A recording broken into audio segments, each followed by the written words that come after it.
Hello guys, आज हम बात करने वाले हैं 2011 में रिलीज हुई एक American horror film Fright Night की। फिल्म की शुरुआत एक डरावने सीन से होती है जहां एक लड़का किसी से जान बचाकर भाग रहा होता है। आसपास हर तरफ खून फैला हुआ है और पता चलता है कि किसी ने उसकी पूरी फैमिली को बेरहमी से मार दिया है। तभी वहाँ एक रहस्यमयी शख्स दिखाई देता है जो उस लड़के को पकड़ लेता है। इसके बाद कहानी शिफ्ट होती है चार्ली और उसकी लाइफ पर। चार्ली और एमी एक दूसरे को पसंद करते हैं, लेकिन चार्ली की माँ को ये रिश्ता पसंद नहीं होता। कॉलेज में चार्ली का दोस्त एड नोटिस करता है कि उनका एक और दोस्त कई दिनों से कॉलेज नहीं आ रहा। कॉलेज के बाद एड चार्ली से बात करता है और उसे बताता है कि उनका दोस्त अचानक गायब हो गया है। एड को शक होता है कि इस मामले में कुछ गड़बड़ है, इसलिए वह चार्ली को उसे ढूंढने के लिए मनाता है। पहले तो चार्ली मना कर देता है, लेकिन काफी बहस के बाद वह मान जाता है और शाम को उसके घर मिलने का प्लान बनाते हैं। शाम को चार्ली अपने घर पहुंचता है जहां उसकी माँ नए पड़ोसी जेरी से बात कर रही होती है। थोड़ी देर बाद दोनों वहां से निकल जाते हैं। फिर चार्ली और एड अपने गायब दोस्त के घर पहुंचते हैं, लेकिन वहां कोई नहीं होता। वे दोनों अंदर घुस जाते हैं। एड बताता है कि सिर्फ उनका दोस्त ही नहीं बल्कि उसकी पूरी फैमिली गायब है। उसे पूरा यकीन होता है कि इसके पीछे कोई वैम्पायर है और वो कोई और नहीं बल्कि उनका नया पड़ोसी जेरी है। लेकिन चार्ली उसकी बातों पर यकीन नहीं करता और वहाँ से चला जाता है। दूसरी तरफ एड को रात में जेरी मिल जाता है जो उसे परेशान करने लगता है। एड उससे बचने की कोशिश करता है और भागते हुए अपना बैग वहीं छोड़ देता है। जब जेरी बैग देखता है तो उसमें वैम्पायर से जुड़ी चीजें मिलती हैं, जिससे उसे पता चल जाता है कि एड को सच्चाई का अंदाजा है। एड भागते भागते जेरी के सामने आ ही जाता है। जेरी उसे बहलाता है और अपने घर के अंदर बुला लेता है, क्योंकि वैम्पायर बिना इनविटेशन किसी के घर में नहीं जा सकता। जैसे ही एड अंदर जाता है, जेरी उसे अपने जाल में फंसा लेता है और उसका खून पीकर उसे भी वैम्पायर बना देता है। अगले दिन कॉलेज में चार्ली को एड नजर नहीं आता। चिंता में वह उसके घर जाता है, जहां उसके पेरेंट्स बताते हैं कि एड अब दिन में घर से बाहर नहीं निकलता और सिर्फ रात में ही बाहर जाता है। ये सुनकर चार्ली सोच में पड़ जाता है कि कहीं एड सच तो नहीं कह रहा था। फिर चार्ली को एड के कमरे में कुछ वीडियो मिलती हैं, जिनमें एड ने जेरी पर नजर रखते हुए रिकॉर्डिंग की होती है। हैरानी की बात ये होती है कि उन वीडियो में जेरी कहीं दिखाई ही नहीं देता। तभी चार्ली को यकीन हो जाता है कि जेरी सच में एक वैम्पायर है। चार्ली फिर जेरी के घर जाता है, लेकिन जेरी घर के बाहर ही रहता है और अंदर आने की कोशिश नहीं करता। इससे चार्ली का शक और भी पक्का हो जाता है। उसी रात चार्ली जेरी के घर में घुस जाता है ताकि सच का पता लगा सके। अंदर उसे एक लड़की मिलती है जो बहुत डरी हुई होती है। तभी जेरी वहाँ आ जाता है और चार्ली छिपकर देखता है कि जेरी उस लड़की का खून पी रहा है। जब जेरी वहाँ से चला जाता है तो चार्ली उस लड़की को बचाने की कोशिश करता है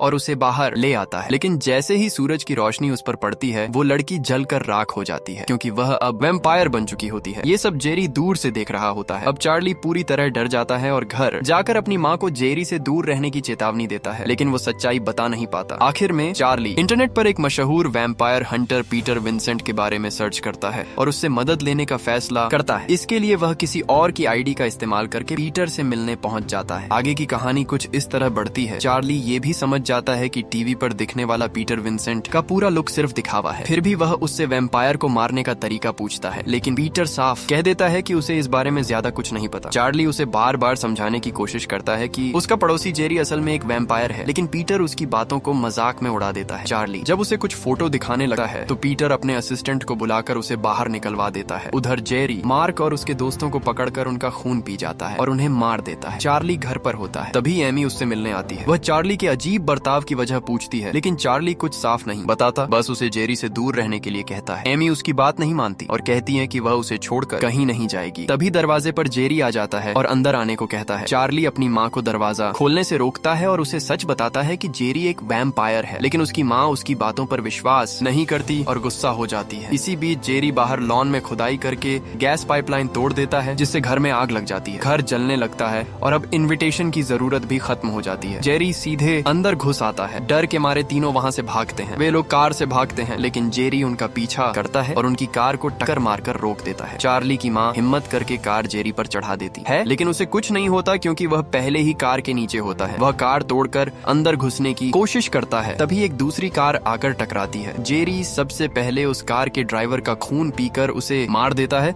और फिर चार्ली की तरफ बढ़ता है। चार्ली उसे रोकने के लिए क्रॉस दिखाता है, लेकिन उसका कोई असर नहीं होता। जैसे ही जेरी हमला करने वाला होता है, एमी उस पर हमला करती है, लेकिन खुद बेहोश हो जाती है। चार्ली तुरंत एमी को अस्पताल ले जाता है। दूसरी तरफ पीटर को एक फोटो से कुछ अहम सुराग मिलता है और वह तुरंत चार्ली से मिलने आता है। वह उसे बताता है कि कुछ वैम्पायर बहुत खतरनाक होते हैं और इंसानों को अपनी तरह बनाकर दुनिया पर राज करना चाहते हैं। वह ये भी समझाता है कि जेरी बिना बुलाए घर में इसलिए घुस पाया क्योंकि उन्होंने उसे पहले ही अंदर आने की इजाजत दे दी थी। उसी दौरान पीटर का असिस्टेंट भी मारा जाता है और ये काम कोई और नहीं बल्कि एड करता है, जो अब वैम्पायर बन चुका होता है। एड अचानक हमला करता है। पीटर किसी तरह बचकर भागता है, लेकिन एड उसके पीछे पड़ जाता है। इस दौरान एड का एक हाथ भी कट जाता है। फिर वह चार्ली और एमी के पीछे जाता है। चार्ली उसे समझाने की कोशिश करता है लेकिन एड नहीं मानता और उस पर हमला कर देता है। मजबूरी में चार्ली कुल्हाड़ी से उस पर वार करता है और उसे घायल कर देता है। इसी बीच जेरी एमी के सामने आ जाता है। खुद को बचाने के लिए एमी उस पर होली वाटर फेंकती है जिससे जेरी को चोट लगी है। एमी चार्ली से कहती है कि एड को खत्म करना पड़ेगा क्योंकि अब वह उनका दोस्त नहीं रहा। मजबूरी में चार्ली एड को मार देता है और दोनों वहाँ से भाग जाते हैं। भागते भागते वे एक क्लब में पहुँचते हैं जहाँ भगदड़ में दोनों अलग हो जाते हैं। इसी मौके का फायदा उठाकर जेरी एमी को पकड़ लेता है और उसे वैम्पायर बना देता है। चार्ली फिर से पीटर के पास मदद मांगने जाता है। पहले तो पीटर मना कर देता है लेकिन फिर वह अपनी कहानी बताता है कि उसकी फैमिली को भी एक वैम्पायर ने मार दिया था। तभी से वह वैम्पायर से जुड़ी हर चीज के बारे में जानकारी इकट्ठा कर रहा है। आखिरकार पीटर चार्ली की मदद करने के लिए तैयार हो जाता है। वह उसे एक खास हथियार देता है और बताता है कि अगर वैम्पायर के दिल में वार किया जाए तो वह मर सकता है। साथ ही अगर उस वैम्पायर को मार दिया जाए जिसने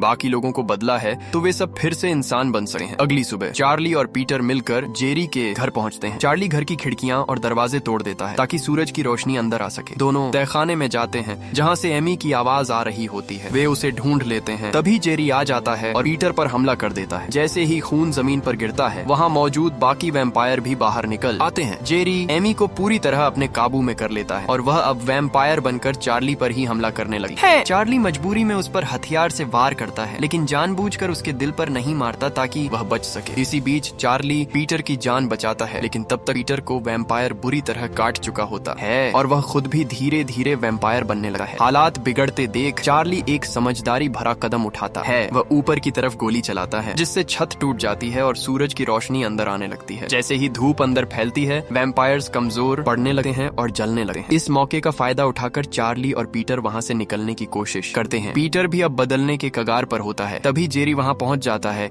और एमी के साथ खड़ा होकर बताता है कि अब एमी पूरी तरह वैम्पायर बनने वाली है। चार्ली तुरंत अपना चेहरा और शरीर अच्छे से कवर कर लेता है और पीटर को एक प्लान समझाता है। फिर वह जेरी को फंसाने के लिए आग का इस्तेमाल करता है। हालात ऐसे बनते हैं कि चार्ली जेरी को पकड़कर नीचे गिरा देता है और उसे अपने साथ जकड़ लेता है। जेरी खुद को छुड़ाने की पूरी कोशिश करता है लेकिन तब तक आग तेज हो चुकी होती है और उसका शरीर जलने लगता है। आग के बीच उसका दिल साफ दिखाई देने लगता है। यही मौका देखकर चार्ली पूरी ताकत से जेरी के दिल पर वार करता है। जैसे ही वार लगता है जेरी खत्म हो जाता है और उसके मरते ही बाकी सभी वैम्पायर भी अपने असली रूप में वापस आने लगे। आखिरकार सब कुछ खत्म हो जाता है। खतरा टल जाता है और चार्ली अपनी जिंदगी में आगे बढ़ने का फैसला करता है। अगर आपको ये कहानी पसंद आई हो तो जरूर बताना और अगली वीडियो में फिर मिलेंगे।